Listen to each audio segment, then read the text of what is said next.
Welcome to Kiss the Reviews. I'm Armando. That's Corey. And today we're doing 1995's Friday. I'm gonna get you high today. Cause it's Friday, you ain't got no job, and you ain't got shit to do. If you want to follow the show, you can follow us at Kiss the Reviews on Twitter, TikTok, and Instagram. And let's get into the cast of 1995's Friday. This film stars Ice Cube as Craig Jones, Chris Tucker as Smokey, Nia Long as Debbie, Tom Tiny Lister Jr. as Debo, John Witherspoon as Mr. Jones, Anna Maria Horsford as Mrs. Jones, and Regina King as Dana Jones. And I mean, I know you mentioned her, but you put absolutely no respect on her name. Regina the King is in this movie. Yes, that's my bad. I apologize for that. And you know this, man. So this movie, written by Ice Cube and DJ Pooh, which DJ Pooh plays Red in this. But literally, if you were, I don't know, high school, college age when this movie came out, like this immediately became your favorite movie and favorite comedy of all time. What I didn't realize, I did, but not really. We talk about quotable lines. This movie is littered with stuff that I still use to this day. And I didn't realize how many lines are just, they're epic. And again, it's what, 30 years almost later? The 30-year anniversary is coming up? Yeah, like a lot of my older siblings will quote airplane lines, right? Yeah. Like, oh, surely you can't be serious, and I have a drinking problem, and all that shit. And I get it. Airplane was littered with that. For us, though, this is what that was for them. Because you're right. This movie is just littered with lines that you use every single. I've had entire conversations using nothing but the dialogue from this movie. Yes. It's unbelievable how quotable this movie is. Yeah, no, this movie's fantastic. One of my favorites of all time. And there's a couple of interviews that are out there, minus Cat Williams. Apparently, Cat Williams was supposed to be like every character. It was supposed to be like like an Eddie Murphy vehicle, but they said no. Ice Cube said no. But I just heard a John Witherspoon interview that said that like he got paid $5,000 to do this movie. And that's basically what they all got. They got nothing to do this movie, and they didn't realize what it was going to be. And that shocked the shit out of me. This is one of those things where it's hard to believe now Ice Cube would have trouble getting a script greenlit. I know, right? But this was like just after NWA Predator come out. You know what I mean? Like Ice Cube was still in his I'm motherfucking Ice Cube. Yeah. And for him to like Ice Cube wrote a comedy. What? Yeah. What are you talking about? He wrote a comedy. Like I just heard him say snatch Reginald Denny out the truck, hit him with a brick, and I'm dancing. You're talking about a comedy? Like, I don't think that's going to get the broad audience that you're looking for, Ice Cube. But it's, I mean, you know, once he proved what he was and what he could do, it was over. I mean, this is how you like make a career in Hollywood. Yeah. Period. No, absolutely. Absolutely. And he's a fantastic comedy writer. We'll start there. And then by the way, when you have an Ice Cube and DJ Pooh who can actually write like a funny script, and then you throw the just assassins of the comedians that you have in this and comedic actors that you have in this movie, and then you have the soundtrack that you have on this, I mean, it can't fail. No, but this is just, I mean, skipping to the end, this is a perfect 90s comedy. Yes, absolutely. And it barely qualifies as a stoner comedy. I don't think it does. it's a stoner comedy at all. It's a great comedy that happens to have marijuana in it. Yeah, this is like how Lethal Weapon is Christmas adjacent. That's kind of what this is. Yeah, absolutely. So let's get into it. So this movie opens in the house of Craig Jones. He and his family live in South Central LA. It's Friday. Craig has lost his job and his parents are busting his balls about finding a new one. And Craig also makes the biggest bowl of cereal I have ever seen in my entire life in this scene. I've done that. I'll be honest with you. I've totally done that before. Listen. Unfortunately, though, I grew up as a upper middle class white child, so I ate like 4 bites and was like, my tummy's full, and I just dumped it in the trash. Mom, we need new cereal. I was such a bitch. Okay, I've made a lot of connections between growing up in a black family and growing up in an immigrant family. There's a lot of similarities, and one of them that I've heard come out of my mom's mouth a million times is use water. It won't hurt. Use water. It won't hurt. When I first heard that line, I was like, oh, I thought that was like an old Italian immigrant thing. And I'm like, no, that's not. Like that connected the dots so much for me across the board in this opening scene. Yeah, in our family, it was like, you're going to put water on cereal? I will not have it. And they'd Just ring a throw it little away. bell, and they'd say, Jeffrey, go down to the local haberdashery and pick us up a pint of milk, please. Is it possible this story is true? Yes, it is. And there's so many, again, we go back to quotable lines. There's so many memorable and quotable lines right from the jump. You have John Witherspoon, who just owns every scene that he's in. Every time I come in the kitchen, you in the kitchen. Don't nobody go in the bathroom for about 35, 45 minutes. Somebody open the window. Everything that comes out of his mouth, even in the opening scene, is brilliant. And then my favorite, which I've used also a million times, the word of the day is job. J-O-B. My parents have used that a million times.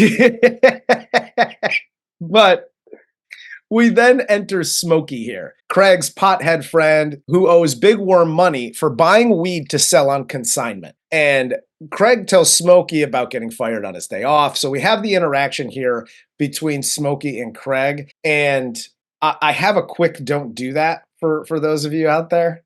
Don't do that, it's not good for you. Hi, people are selling products and services. Unless you're a baller, don't go the consignment route. Because the money is due. And when you're dealing with dudes like this, you're going to get a shot right in the ass, okay? You're going to get about 10 bullets right in the ass if you go this route. Just, hey, here's some money, give me the thing, and then go sell the thing. What are we doing here? It's literally one of the 10 crack commandments. Do not get high on your own supply. They didn't say it just because it rhymes. Yeah. Don't do it. You will get shot. And Ice Cube has one of the best lines too, and it's even like not one of like the quotable comedy lines, but it's still a line I've used numerous times, which is, you think he's playing about his money? Yep. Name one dude out here that's playing like that. Yep. Because that does not exist, dude. Drug dealers want their drugs or they want their money. That's it. The only thing they're going to give you for free is a fucking buckshot. That's it. Exactly. So Smokey then tells Craig here that he's going to get him high today. Smokey then tells Craig the story of how Red gets beat up by Debo, the local neighborhood bully. And this is where we get the you got knocked the fuck out scene, which I think propelled Chris Tucker into a stratosphere he was not ready for. I mean, this line is eternally one of the best lines in a comedy. And I think he was ready for it because he did this, he did a couple Rush Hour movies, and then he was like best friends with Michael Jackson for the rest of Michael Jackson's life. Yes. Like, he stopped talking to everyone he knew in this previous life and got a whole new level of friends. Yeah, he was on Epstein's plane, flying back and forth, doing shit. Yes, he was. He Do you know how desperate Armando is to get a new level of friends? You were correct. If Armando never had to speak to me and could replace me with fucking Bill Burr, he would do it tomorrow. Absolutely. Bill, give me a call. Yeah. Not even a fucking hesitation. I'm not even shooting my shot with women anymore. I'm just like, hey, Bill Burr, give me a shout. So then they go to Smokey's house, and his mom gives him money to go to the store to get cigarettes. And this scene, when they're walking to the store, or walking to Smokey's house, right? Mm-hmm. And he trips him, and he says, remember this? Yeah. And he gets him. So real quick, real funny story. I used to do that shit to people all the time after I saw this. My wife and I were dating at the time, and we were leaving our house to go to the local Blockbuster to rent some movies, and we had returns, and she had a jacket and movies, and I did remember this? And just be careful, people, if you're going to do this, because her legs got caught up, and she just tipped and just smashed all the VHS tapes or whatever the hell she had. They might have been DVDs at the time, but she just fell just on the cement. It was a whole sitch. Okay. It was bad. But yeah, I was like, yeah, but it was Friday. Remember Friday? She was not amused. Yeah, I was about to be offended because I thought you were going to mention the time you did it to me and tripped me drunk as fuck. There's that too. But forgetting that because you had some low-grade domestic violence on your wife. I can understand that. I can understand that one. But yeah, you have a problem with maybe tripping people just a wee bit too hard. I've slowed that down. Like it's not as much of a thing anymore. I ate it walking home from a bar on the courthouse lawn in rural Ohio. It's all right. Shit happens, man. I should have been swinging from a gallows. So we get to the store, and this is where we're introduced to Ezell, and we get the my neck and my back scene. And none of this, I didn't realize this, none of this was in the script. Like, this was him just riffing. My back, my neck, and my back. Oh. I think this is a good lesson here, real quick, for people who are trying to make a little bit of a smaller feature film that they want to blow up.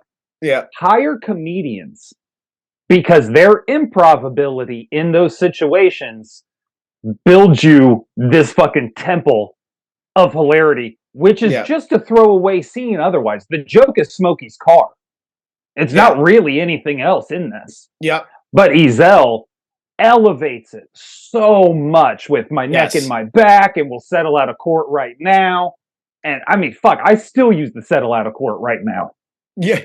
$20 in a box of envelopes. I say to motherfuckers all the time. I just used it last night. Like literally. No, I think this piece might have been in the script, but definitely not as it was performed.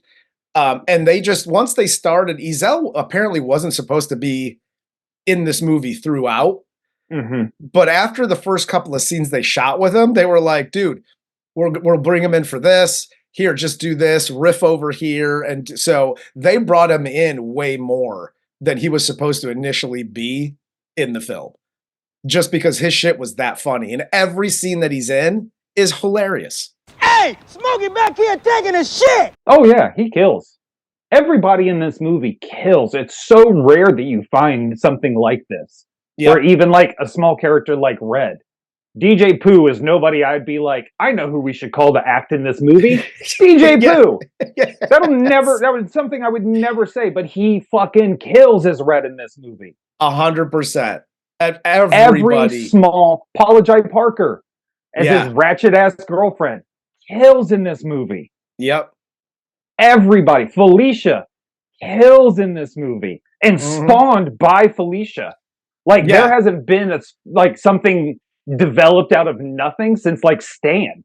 Yeah. You know what I mean? Like that's crazy that was created just off of one line in this movie. Yep. Absolutely. Absolutely. And that thing lives on forever. And people are, again, still using that 30 years later. But we then get here a montage of Craig and Smokey hanging out. As Smokey gets high, we get Bernie Mac as Pastor Clever coming by. And again, another one of these other lines. Round here between Normandy and Weston. Like, this whole scene, very quotable. Bernie Mac, for being in basically one scene, his shooting day had to be like an hour. But he steals the show. Bernie Mac's a guy. He steals every show. That dude was a fucking god. But, you know, they see him go across the street to go bang the neighbor lady. And then we get the story about Smokey getting high with Hector. And then we also get Debo coming by to try to jack their shit. And then Craig's neighbor Stanley leaves. So Debo makes Smokey help him break into Stanley's house to steal some shit. And again, talk about just little quotable lines. I've getting so fucked up where I've told my friends before, like, you all need to look for me in Debo's chicken coop tomorrow morning because I'm fucked up. Like, it's so ridiculous, but also it makes so much. Like, if I smoked PCP, which I never have, but I'd like to think if I did, I would probably be running down the street in my underwear and end up in somebody's chicken coop. That's just the type of addict I am. That's very true. I know how I react to certain kinds of drugs. That's why your call sign is addict. Goddamn right. So Smokey here finally convinces Craig to smoke with him. We get Felicia stopping by to beg for some shit. And two things here. Obviously, the bye Felicia. Bye, Felicia. And for stoners out there, right? The puff, puff, give. Puff, puff, give. Fucking up the rotation. That was the line that blew up for every stoner. That was the stoner's go-to line from 1995 until present day. Yeah, I don't know if that had ever been articulated that way, just so clearly and, no pun intended, bluntly. But it really, like, that's what it's always been. Before this movie came out, it was take two, pass it. Don't fuck around with it. Don't bogart it. Don't hold it. Pass that shit. And don't wet it all up. Those were the two rules. Puff, puff, pass, and don't wet up the end. Yep. No, absolutely. Like, and that was the first thing that Ice Cube said. My dad watches this show. I just found out. I have never done drugs before. I've just heard that. But yeah, like that's the first thing that Ice Cube says when he passes a joint. He was like, "Oh, you wet it all up," and like again, those are the two rules. But yeah, that line lived on forever. That's still a thing. And then we get Craig's girlfriend coming by as Craig is walking out with Debbie. We get that interaction, and then Smokey gets bubble guts and is locked out of his house, so he has to go take a shit on the side of his house. And again, another line. It's literally just banger line after banger line. And then you get Ezel here, like Smokey back here taking his shit. I mean, again, I know we've said it and we've kind of tongue kissed this all the way through, but it's just like this is what I didn't realize. And it was right about here. Because I was like, oh yeah, that line. And then we got here and I'm like, dude, every scene has a memorable line to it. It was almost like they wrote a string of jokes and they were like, okay, we got the jokes. Let's formulate a plot around these jokes. Yeah, they almost went the Christopher Moltisanti rule of writing a movie script, which is they just put the dialogue in first. Yes. No scene descriptions whatsoever. Nope. No, I had a really similar thought to this too when I was watching it this time, which was, we've talked about some of these comedies before where they're basically like SNL with a general overall plot, right? But it's really just broken up into different skits. Like this scene ends and it goes into a new skit. Here's a situation, here's joke, move on to the next skit. This almost does that, but it doesn't. It flows, and I don't know if it's the editing or the way it was written or directed. or all of the above. But the flow to this, it's so cohesive that you don't really get into that, like, oh, this is a skit show. Because it's not. This very easily could have turned into In Living Color, and it never was. Yeah. No, you're absolutely right. I mean, listen, at the end of the day, literally the plot is Smokey owes Big Worm $200 because he bought some pot on consignment. And he smoked up all the shit, so he doesn't have the money. That's the plot. It's a very basic plot. And again, like you said, it's almost like skits, individual skits, but it's woven so well. Like you said, it just fucking flows. Yeah, it's just a Friday. Yeah. Just a Friday in the hood. That's all it is. So, and we get here Big Worm showing up in the ice cream truck, threatens to kill Smokey and Craig if Smokey doesn't get his money. And then Smokey tells Craig that they have to pay Big Worm. Corey's Life Lessons. Hi. Anybody with a friend. Uncle Corey here. Do you like your friends? Do you want to keep your friends? Don't have your friend's name fall out your goddamn mouth. There's no reason for that to happen. I don't give a shit how scared you are, how worried you are, what the excuse you're trying to come up with is. Do not say your friend's fucking name. And I'll even just put a little asterisk on this just in case you're not getting it. That's totally fine. If you want to still rat out your friend and involve him in your bullshit, just don't say my name. No, nobody out there ever say my name.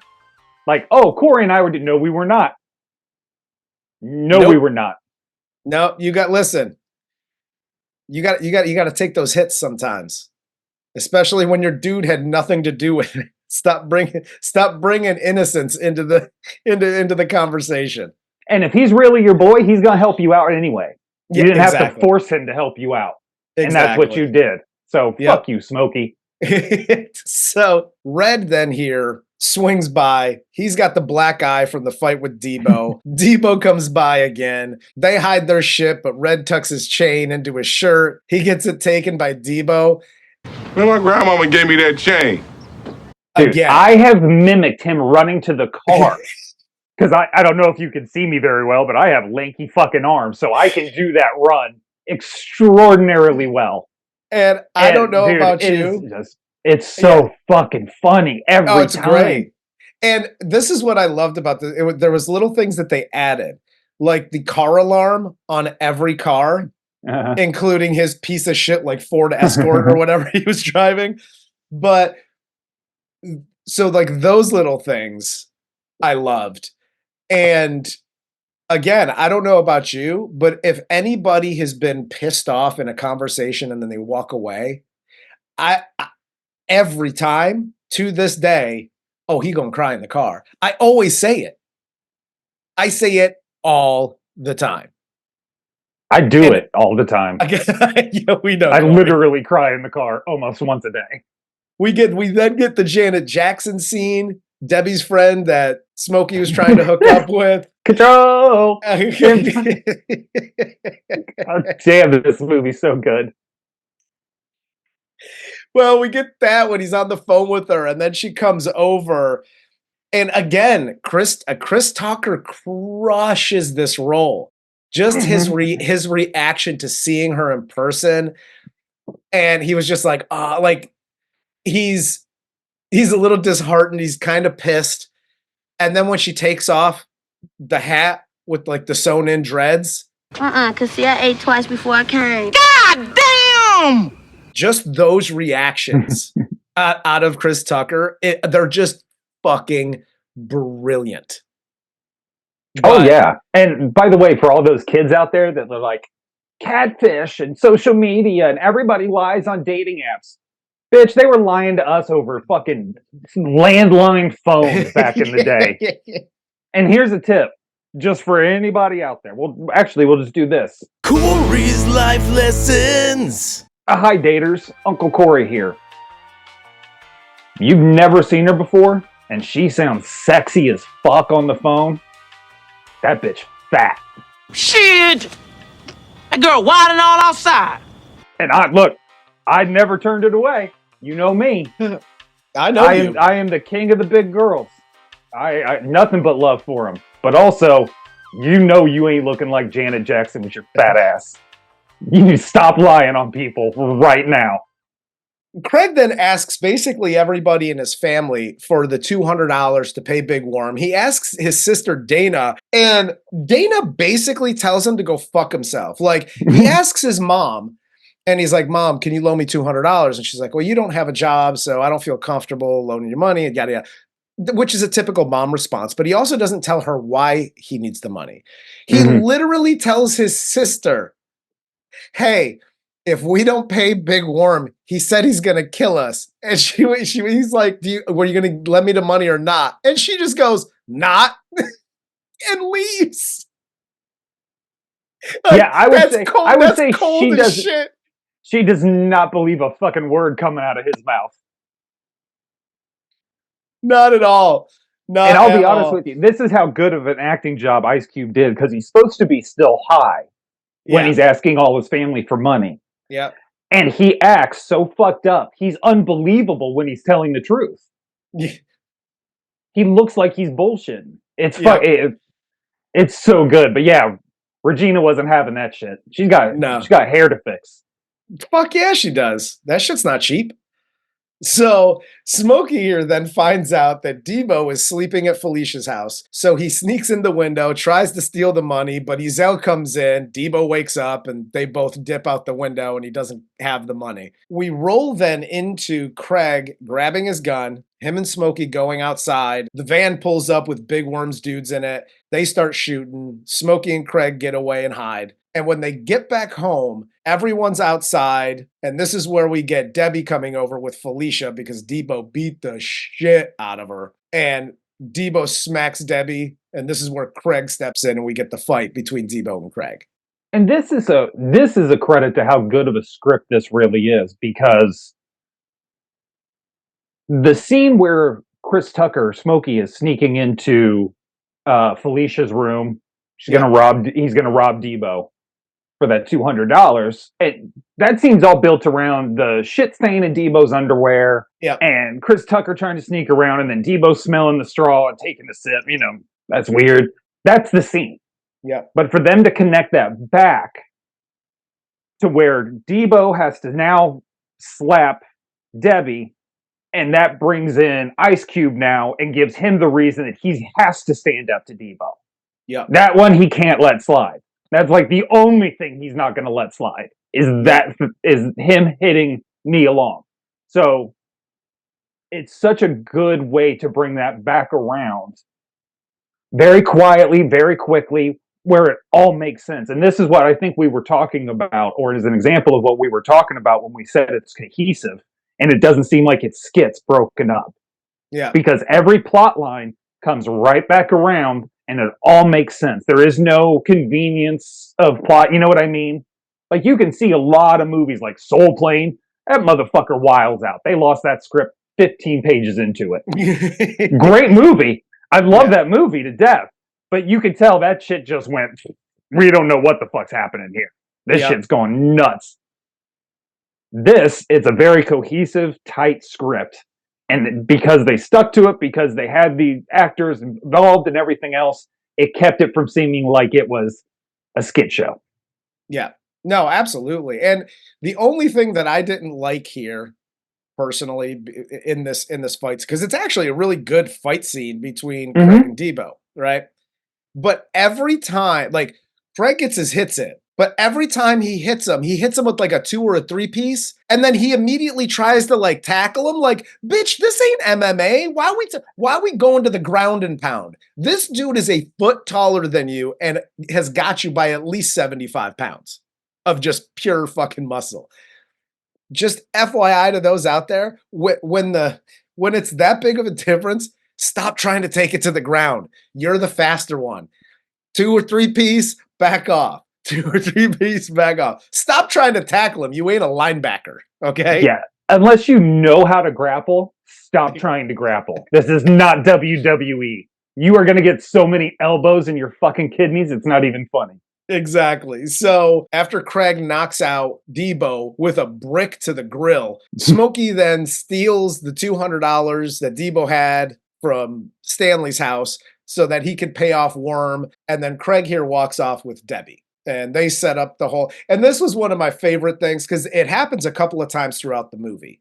But where Ice Cube just kind of looks at the camera, he gives the camera just a quick glance. Mm-hmm. But what I liked about it, the scene with him and Debbie, is he's walking away with Nia Long and they're talking and she's like, oh, I'll call you tomorrow, 8:30. And he was like, 7:30. 7:30. We'll do that. I like that interaction. And it wasn't like your typical like movie fight scene, like post-fight. Typically everybody's just like, I'm fine. I won the fight. I'm good. Like he's still really fucked up after the fight.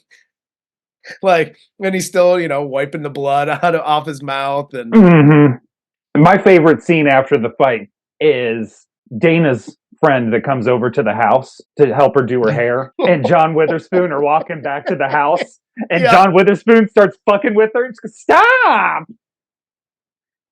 So good.